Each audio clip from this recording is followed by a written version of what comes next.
A Milei después de lo que está recibiendo de este programa, porque tengo las placas para leer de lo que dijo Fernanda Vallejos, que es tremendo. Te escucho, Javier. Hemos hablado mucho acerca de este tema el año pasado. Desde mi punto de vista, hay tres problemas básicos que presentan los médicos cuando evalúan esta situación. La primera es que no distinguen entre un problema de equilibrio parcial y uno de equilibrio general. Es decir, cuando vos vas a ver al médico y el médico te impone, o te sugiere un montón de restricciones a cambio de no morirte, vos puede ser que las tomes y ponele, no sé, dejás de ir a trabajar 30 días. Digo, si vos estás en blanco, digo, tu jefe no le va a gustar mucho, pero se la va a bancar. Pero digamos los que están en el sector informal la van a pasar pésimo. Y a los 15 días los reventaste porque no tienen con qué vivir. Ahora, si a eso vos le sumás que esta situación de un individuo la generalizás a todo, vos cómo lo compensarías, pidiendo prestado, digamos, pidiéndole a tu amigo, y si están todos en la misma, estás sonado, no tenés ni siquiera quien te ayude. Primer punto. El segundo punto es la carencia de orden de magnitudes. Es decir, comparar esto con la guerra es, desde mi punto de vista, grave, que era lo que le estaba señalando Carlos con muy buen criterio, y es falso que el mundo se arrodilló o, digamos, quedó derrotado frente al virus. El mundo quedó derrotado frente al miedo, frente al pánico, porque, ¿qué te dirían los datos? ¿Cuántas personas murieron de coronavirus el año pasado? 1.780.000. ¿Cuántos mueren regularmente en el mundo? 60 millones. ¿Me comprendés?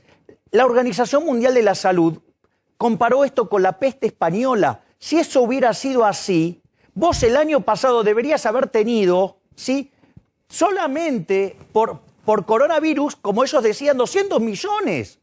O sea, Mendes hubieras tenido, discúlpame, para ser exacto, 160 millones, más los 60 millones que mueren naturalmente, el año pasado deberían haber muerto 220 millones de seres humanos. Es un disparate, el error que cometieron fue de 200-1. Y eso generó una situación de pánico que aquellos gobiernos de perfil totalitario utilizaron para sembrar el terror en la gente y recortar las libertades individuales y avanzar hacia soluciones más totalitarias, donde el caso de Formosa es nuestro tubo de ensayo, de modo tal que esto no tiene sentido. O sea, ¿por qué? Porque no te dan los números. O sea, el mundo en realidad se quedó frito frente a 1984. ¿Ok? Sí, claro. Bien. Y la otra es, hay una cuestión de criterio matemático. Perdón, Javi, tengo un último momento, un urgente, por favor. A ver.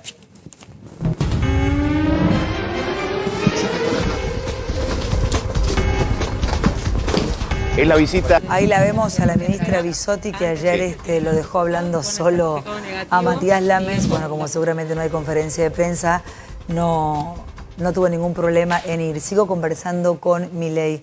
Lo que tratamos de decir al comienzo, en parte del editorial y con el médico que no es infectólogo, pero como hay tantos infectólogos alrededor del presidente, igual estuvo muy correcto, sostuvo lo de los runners, pero con un tono más bajo. Lo que estabas diciendo, te interrumpimos, era muy interesante, me gustaría que lo cierres. Sí, por eso, tenemos el problema de que no diferencian entre un equilibrio parcial y un equilibrio general. Digamos, esta recomendación de modo masivo te destruye una economía. El segundo punto, hay un problema de orden de magnitudes. Vos no podés hablar como si esto fuera una guerra, cuando hablaron que esto iba a ser como la peste española, y el mundo, si eso hubiera pasado, con el ritmo que trae de muertos de 60 millones por año, hubiera saltado a 220 millones. O sea, y la realidad es que esto mató a 1.780.000 personas. Digo, obviamente que es una tragedia. Es una tragedia, pero digo, puesto en relativo, ¿me entendés? 60 millones, que es lo que ocurre regularmente en el planeta Tierra. Lo que pasa es que yo, digamos, porque lo que hay que entender es que el eje central de la vida humana, ¿sabes qué es? El temor a la muerte. El temor a la muerte, pero yo te lo pregunto, y ayer lo decíamos y que tratamos desde este humilde programa, con todo el amor del mundo, de no llevarle más miedo a la gente, porque tienen la responsabilidad, primero, de estar informados. Ayer hablamos con un médico, recuérdenme el nombre y el apellido, Gonzalo, no me acuerdo el apellido, Fernández Marc. En un momento, Fernández me parece que no, bueno, Marc, en un momento yo le decía, si ellos nos sienten en un punto, y se lo podría haber preguntado si no se nos hubiera cortado a cámara, que también pueden hacer una autocrítica y decir, yo me equivoqué, o la verdad que realmente, después de lo que pasó el año pasado y lo que pasa en el mundo, estamos viendo qué hacer. Porque si no tenés la soberbia de ellos que te señalan con el dedo. Mira, por ejemplo, esto a mí me pareció hoy increíble, dije, lo quiero hablar con Milei. Fernanda Vallejo, ¿sabés quién es? Sí, sí. Pero vos sabés que hay, digamos, propuso con el tema de los multas médicos millonarias con penas de prisión. ¿Cómo me decías? No, que, a ver, hay otras cosas para discutir del caso argentino. Sí. Digo, porque cuando te plantean esto que es muy populista, ¿no? O sea, lo planteaba Kant, los que están en contra de lo que yo propongo están a favor de la muerte, ¿sí? Anticuarentena, antivacunas. Claro, sí, o por ejemplo, se llama apologismo, ¿sí? Asesinos. Claro, entonces, digamos, o sea, todo lo que no está de tu lado es el enemigo, o sea, es muy de la lógica de la guerra, muy de la lógica del populismo, del fascismo, ¿sí? Y la realidad es que te compara con Brasil. Digo, ¿por qué no miramos los números generales? Los números generales dicen que si Argentina hubiera hecho las cosas como el promedio mundial, hubiéramos tenido el año pasado 10.000 muertos, tuvimos 40.000. Este gobierno asesinó a 30.000 personas. Es decir, me parece que, es más, hay un dicho en el fútbol que dice, equipo que gana no se toca. Ahora, si te llenan la canasta, los rajás a patadas en el traste. Es decir, el equipo que lo asesoró al gobierno el año pasado, digo, deberían estar por lo menos en Venus. Está la misma gente, está Pedro Cana, ayer vimos la conferencia de prensa con Matías Bueno, Lames. entonces debe ser que a este gobierno le gusta asesinar gente. De hecho, tiene varios asesinos en sus filas. ¿De qué hablas? Y tenía gente que hacía terrorismo en los 70, así que son héroes, los terroristas. No. Bueno, son asesinos. O sea, son personas... Y esto es no menor. Porque vos, cuando pasás el límite de que por la causa estás, digamos, dispuesto a matar gente, vos entras en un punto de no retorno, porque la vida no vale nada. Es funcional, es parte de un cálculo utilitarista. Bueno, ahora se están investigando dosis de vacunas que fueron en el Calafate, después le vamos a preguntar a Dragani, el vacunatorio VIP. Y ahora, Fernanda Vallejo, que me impacta, tenemos la primera placa y es un proyecto que propone multas millonarias y penas de prisión. Artículo 202. Será reprimido con reclusión o prisión de 3 a 15 años el que propagare una enfermedad peligrosa y contagiosa para las personas. En este caso la multa podría ser de 324.000 pesos a 12.960.000. Ya esto ya es una locura porque a ver, Javi, Vivi, ¿me disculpas? ellos soltaron asesinos a la calle. Recién veíamos como un asesino que acababa de matar a la mujer. El homicida, o sea, la policía le pone una esposa a la enfermera porque está atendiendo a una persona, a una buena persona, que le dio un infarto, tuvo un problema cardíaco y es rehén la enfermera de un asesino, porque pareciera que somos unos imbéciles que nos tenemos que bancar, que por ejemplo Vallejos, ahora voy con los otros artículos, diga semejante cosa cuando los tipos que están en contra de la ley están en la calle y nosotros tenemos que estar afuera. Pero además, yo me imaginaba si fuera familiar, vamos a ver otra para acá, estuviera en el lugar de ese familiar que está esperando, porque a mí me ha pasado una vez que llegué a una guardia de un hospital con una urgencia y te querés comer crudo a cualquiera porque si están boludeando, vos querés que atiendan al que está más grave, pero no a un tipo que acaba de matar a la Germu. A ver, vamos por partes. Primero, Fernanda Vallejos es parte de la usina de pensamiento que nutre a Cristina Fernández de Kirchner, que todos los días nos hace desayunar con un disparate nuevo. Sí, es una persona que, digamos, deja mucho que desear como economista. O sea, pero perdón, esto es una amenaza, a eso me refiero. No, pero está bien. Es una amenaza. Está bien. Es que, bueno, mirá si alguien va a querer propagar una enfermedad. El Estado es eso, el Estado es coacción, el Estado es violencia, el Estado es hacer lo que yo quiero o te pego un garrotazo en la cabeza. Ahora, el punto es el siguiente, porque entonces, si la economista Vallejos tiene que recurrir al garrote, entonces cuando me hable del estado de bienestar, digamos, que proponen y el tema del Estado te cuida, entonces digo, ¿para qué pago los impuestos, sí? Que me dicen que me van a dar sistema de salud, que me van a cuidar, ¿sí? Y después me tienen que amenazar con el garrote. O sea, es como que me estás cobrando 2 veces la misma cosa. Ni que hablar que cuando vos después vas, o sea, el servicio no corresponde a los estándares de calidad acorde a lo que te están cobrando. Y ni que hablar cuando, por ejemplo, un elemento muy importante para el combate de las pandemias, que tiene que ver con las vacunas, que tienen que ver con el hecho de sacar gente del sistema que tiene alto peligro, ¿sí? Y que además, o sea, te acelera el proceso de caída de la epidemia, porque te quita el número de susceptibles que pueden ser infectados.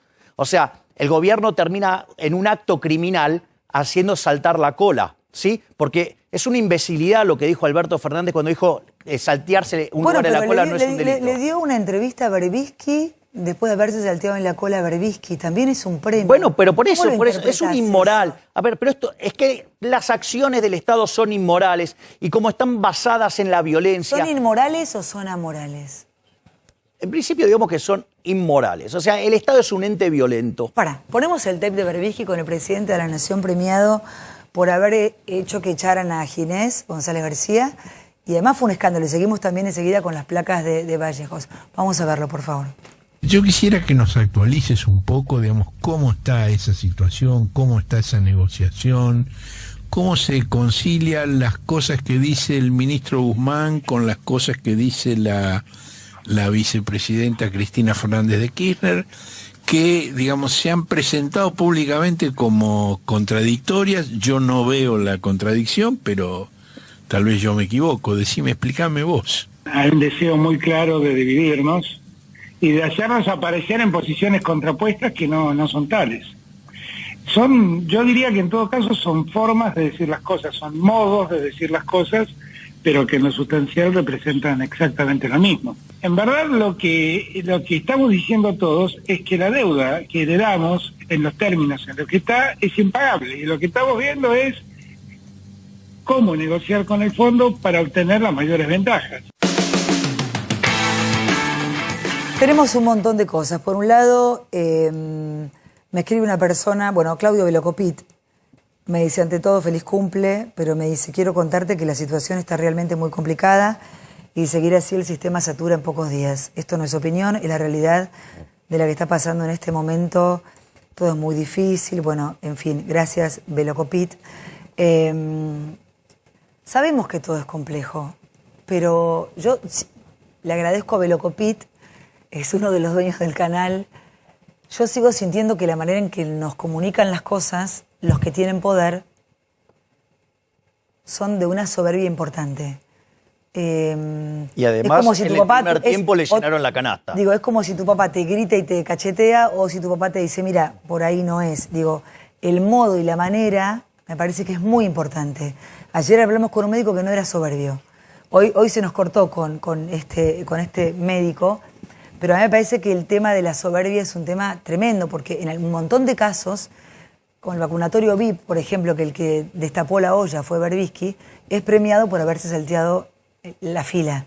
Y para el presidente el premio es una entrevista. También hablo de esa inmoralidad, o de esa doble moral, o de esa doble vara. A ver, lo primero es, el equipo anterior perdió por goleada. Debería ser reemplazado sin ningún lugar a dudas, ¿sí? Y fueron, digamos, generadores de muchas muertes, porque básicamente el gobierno no quiso dejar de robar, entonces, o sea, no testeó como corresponde, y consecuentemente Argentina el año pasado terminó entre los 5 países con mayor cantidad de muertos por millón de habitantes. Además de tener la cuarentena más larga del mundo y más profunda, además el agravante que Argentina fue el país que más cayó dentro del G20, estuvo entre las economías que más cayeron y cayó el triple que el resto del mundo. O sea, generaron un desastre que cuantitativamente no está avalado. Ese es el primer punto.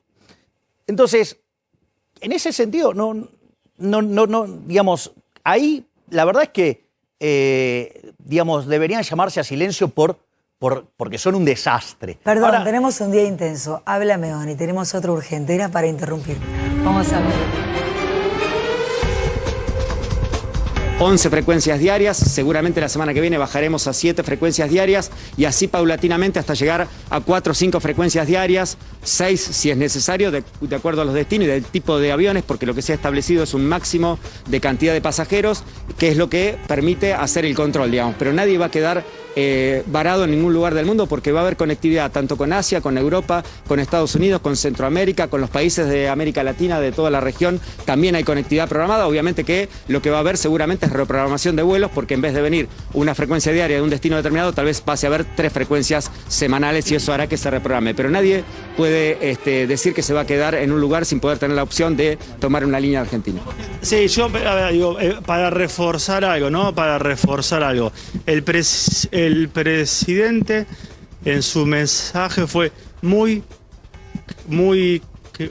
claro.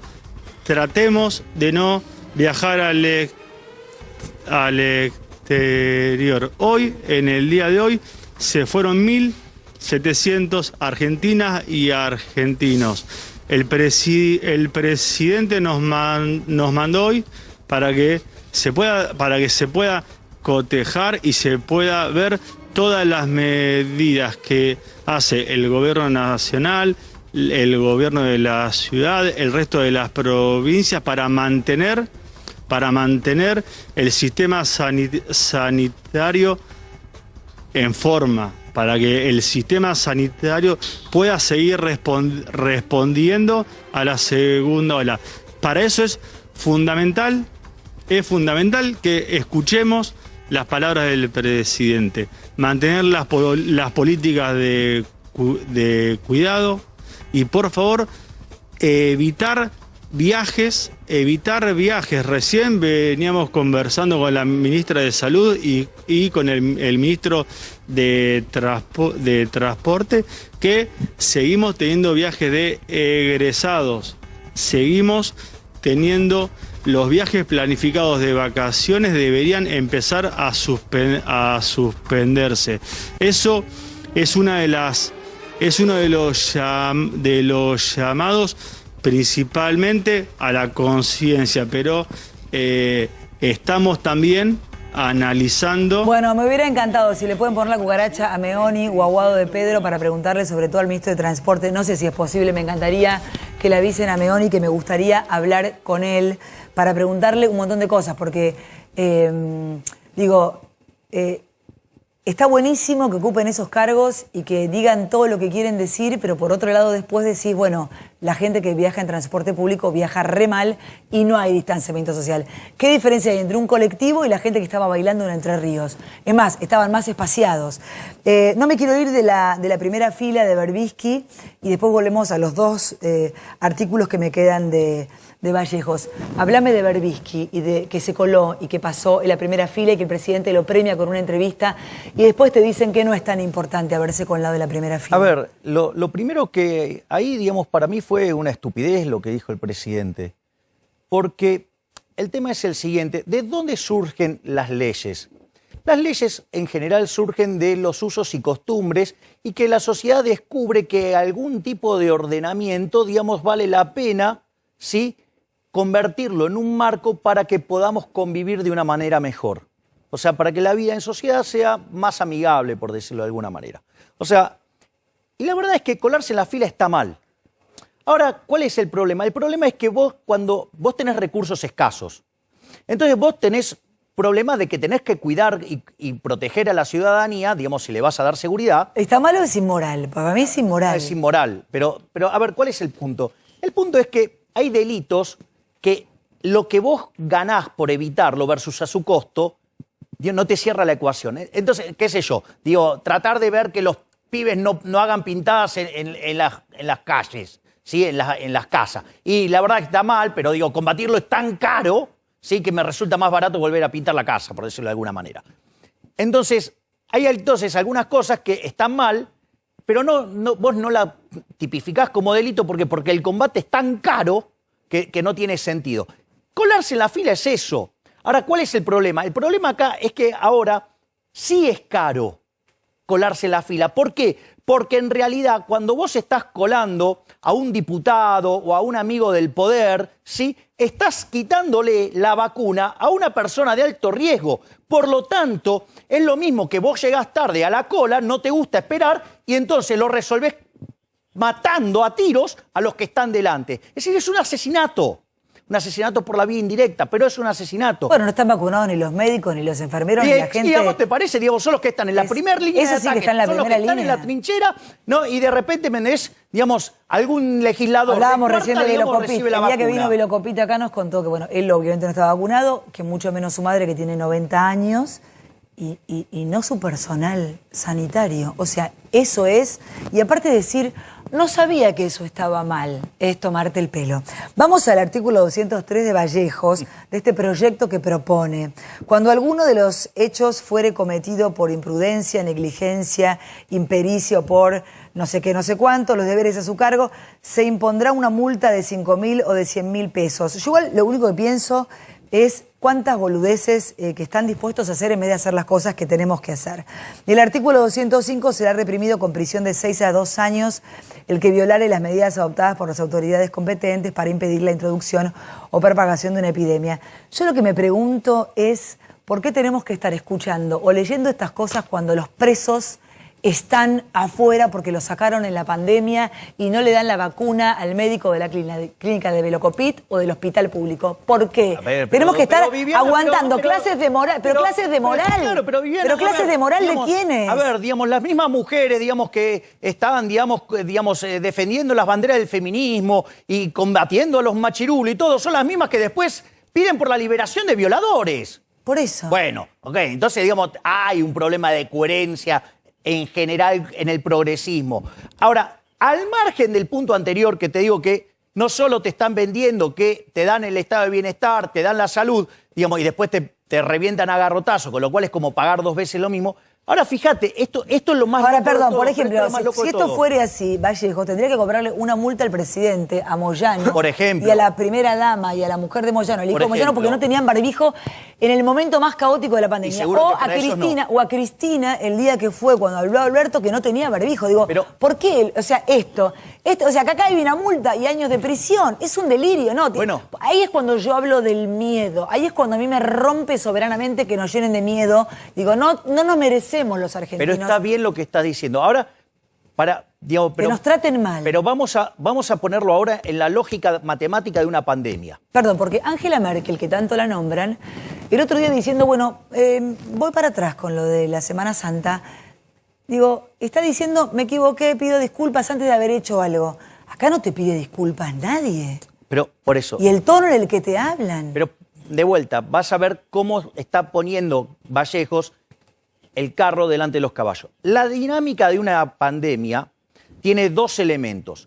Uno son los que entran, que tiene que ver con la cantidad de personas susceptibles, ¿sí? Tiene que ver con el ritmo al que se contagia el virus, que eso vos no lo podés manejar porque el virus es el que es, pero sí vos podés manejar la probabilidad. ¿En qué sentido? Cuando las personas se cuidan, el distanciamiento social, el uso de protocolos, los barbijos, ¿sí? Toda la higiene, ¿sí? ¿Eso qué hace? Baja la probabilidad de contagio. Y esa parte es responsabilidad, ¿sí? De los individuos.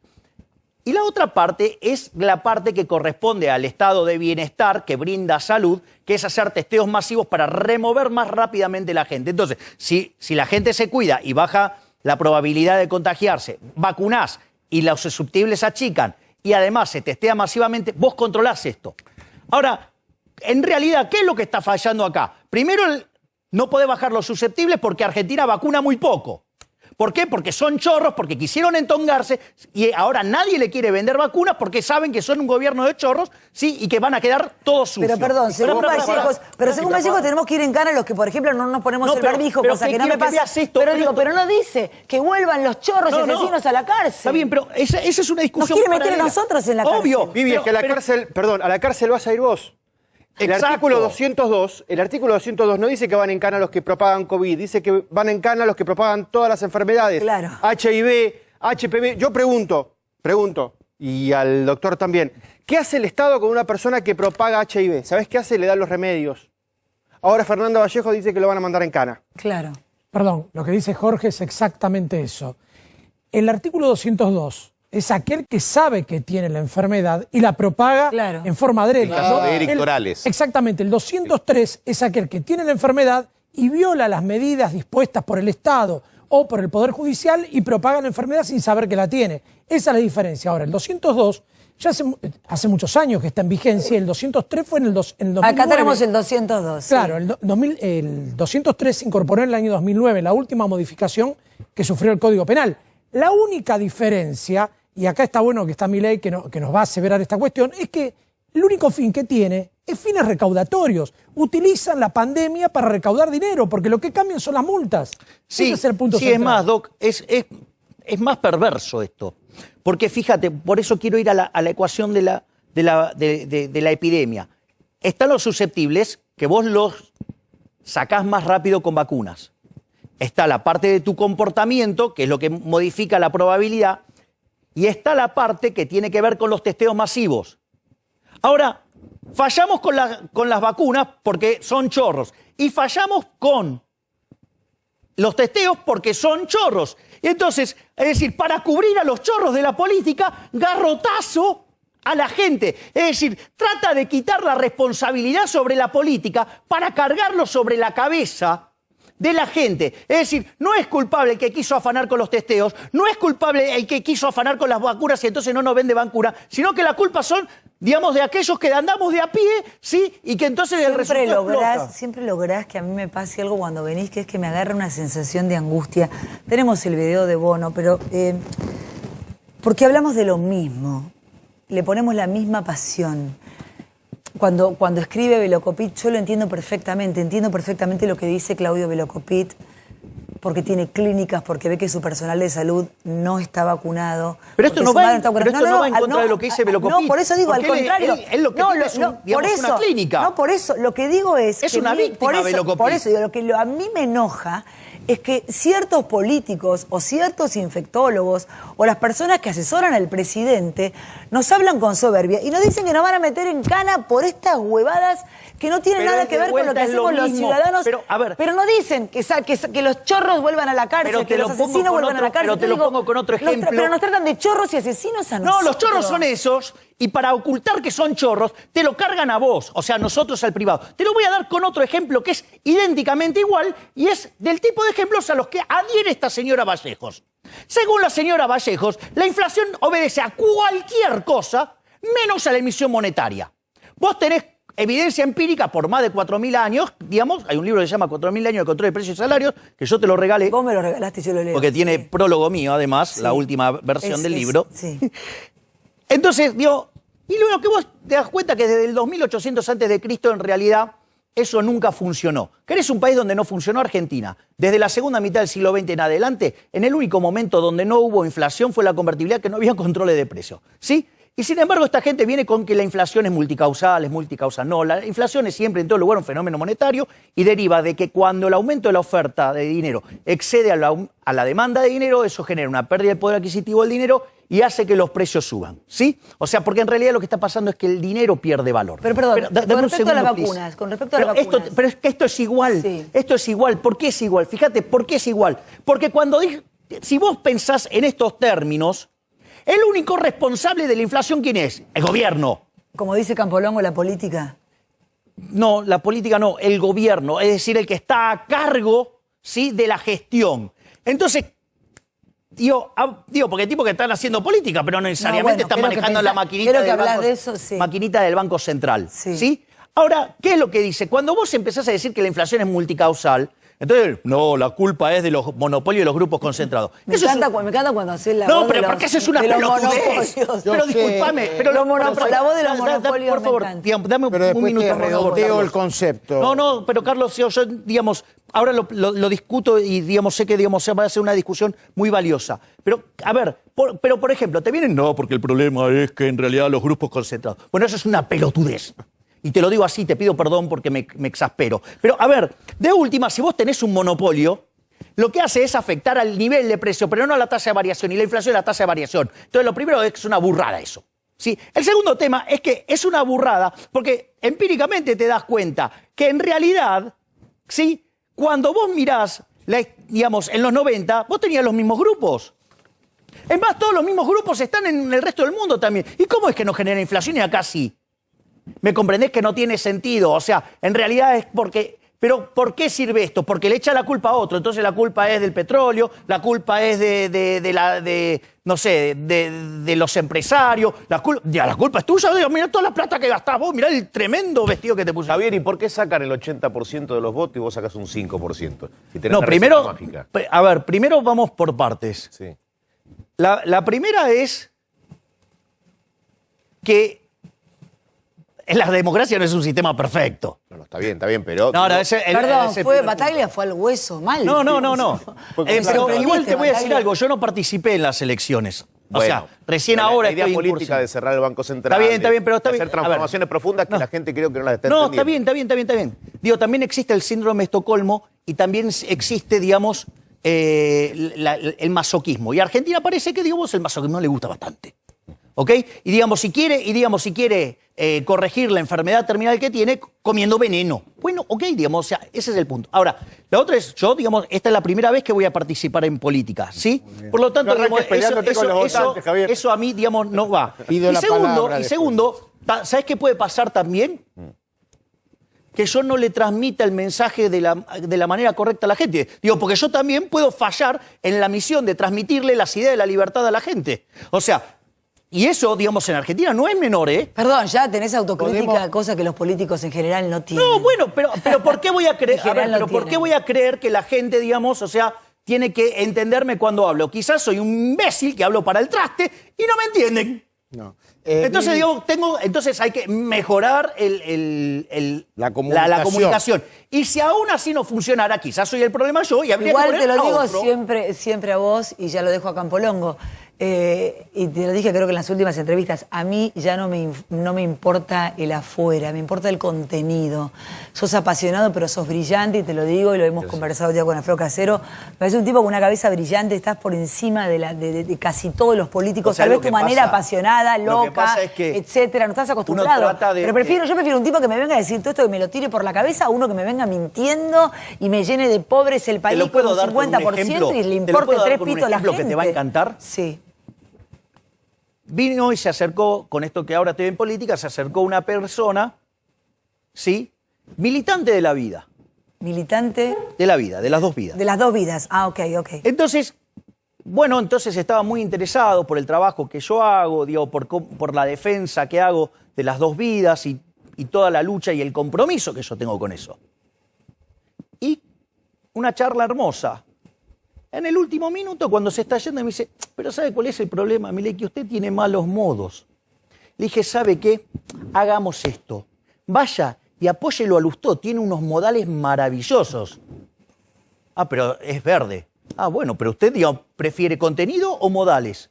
O sea, digo, y Lustó, digamos, con todos los modales hermosos que tiene, es el responsable de la 125, es responsable de haber hecho pelota al Banco Provincia, fue ministro de Producción de la Provincia de Buenos Aires, todo lo que hizo lo hizo mal, fue, digamos, estuvo Cayó en la volteada de en Lustó. Estados Unidos, digamos, Cayó. fue cómplice Lustó estaba en la casa y del desastre que fue Malcorra cuando apoyaron a Hillary Clinton, ¿sí? Entonces, ¿qué es lo que quiero decir? Bueno, podés tener muy linda forma, pero ser una máquina de decir cosas aberrantes y atroces.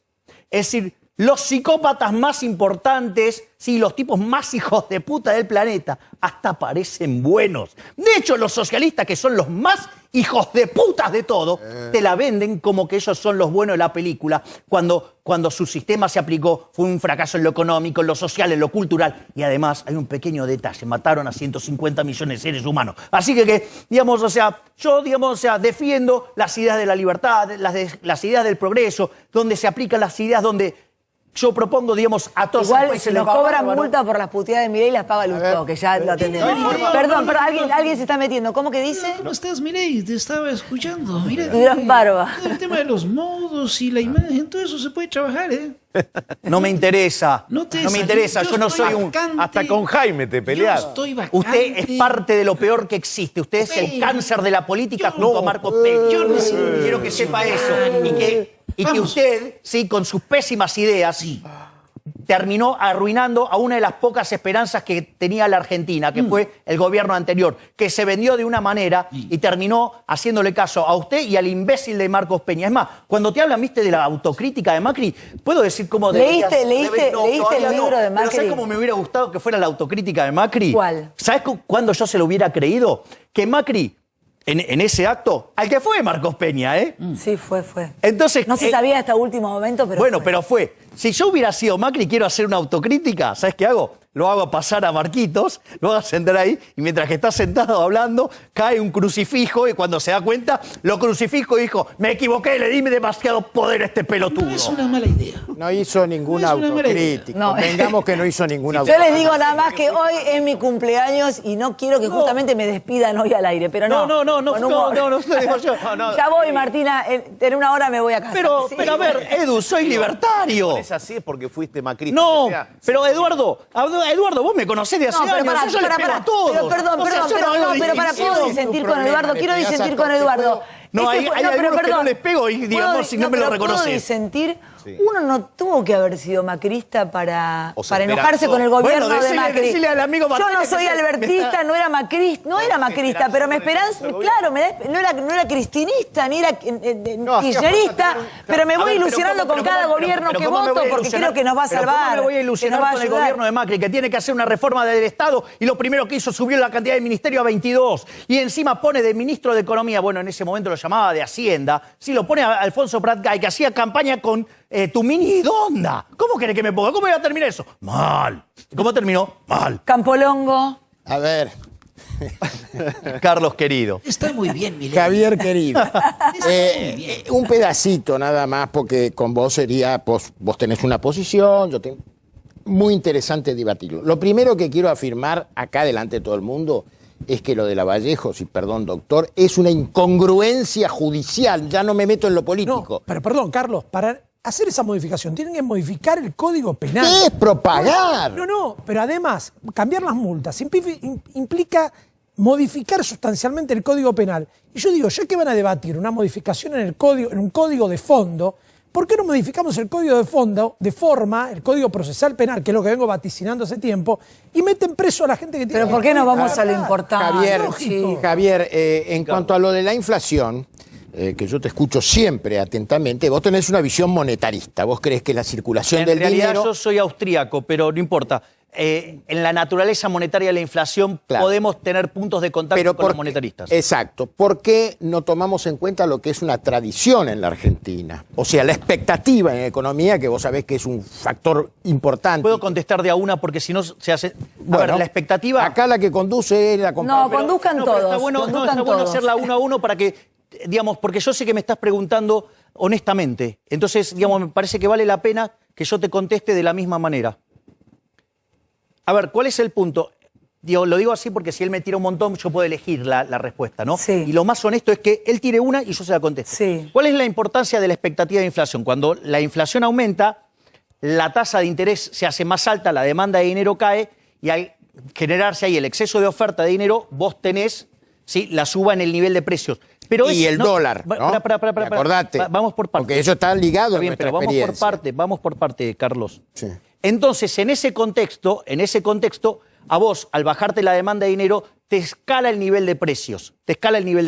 Pero eso no es inflación, esa es caída del poder adquisitivo de una vez para siempre, por decirlo de alguna manera. Ese es el primer punto. El segundo punto es, ¿en base a qué se formaron las expectativas de inflación? Porque si vos estás dándole rosca a la emisión monetaria, digamos, la gente, digamos, o sea, cuando viene el tipo que lo va a matar, no dice, dale, matame, que me gusta. No, digo, tratar de escapar.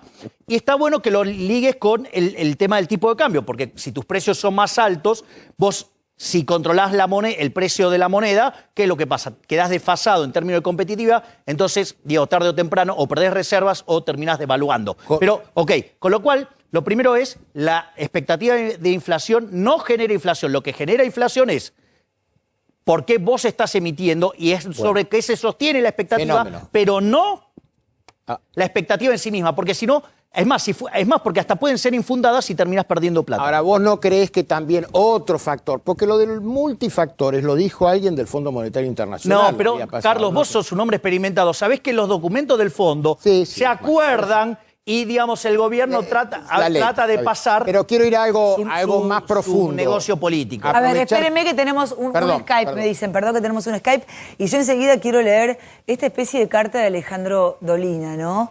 Sobre la urgencia de las clases presenciales.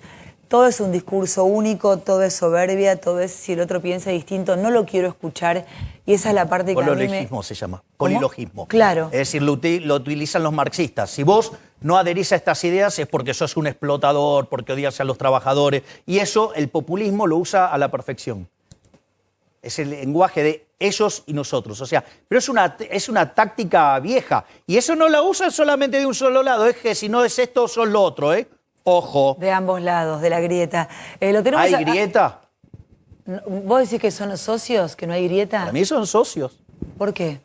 Porque ahí están de acuerdo siempre en subirnos... A ver, nos subieron impuestos los dos. Nos revientan la cabeza con impuesto inflacionario los dos. Nos metieron control de capitales los dos. Nos restringieron las libertades individuales los dos. Y se perdonan los dos. Ah, exacto, bien. Y fíjate esto, la ley de góndolas, que la usa la señora Paula Español para ir persiguiendo a los supermercados y cosas por el estilo. ¿De quién salió?